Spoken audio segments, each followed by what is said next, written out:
Alex here with the GitLab database group. I want to take a minute and ask you a question. How often do you deploy untested code in production? Every other job I've worked, we've had issues come up in production, in particular due to untested database code. Now, you might be saying, I test everything in advance migrations, queries, everything, and I believe you.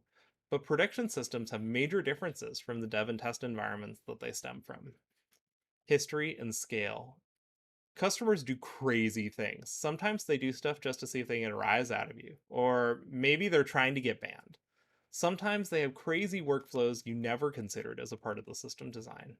Maybe it's not customers at all. Maybe 5 years ago, someone developed a feature, they turned it on in production for a day and turned it off because of all the bad data it generated. And then it was too difficult or expensive to clean up, so they didn't. Combine that data history with all the scale of your customers, and the data operations can just occur differently. There are some ways to mitigate that risk.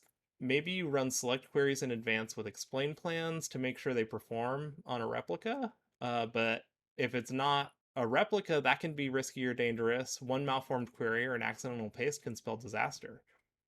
Maybe you've got a production copy you can use, but the turnaround time for those test environments is expensive due to the typical high cost of resetting them. Here at GitLab, we're doing things a little bit differently.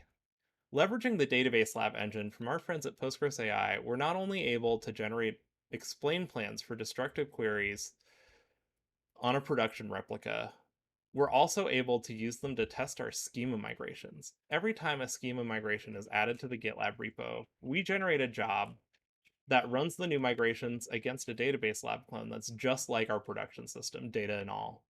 These tests help our developers build with confidence and prevent incidents. If you want to see how we're doing this testing, take a look at the project I've linked below.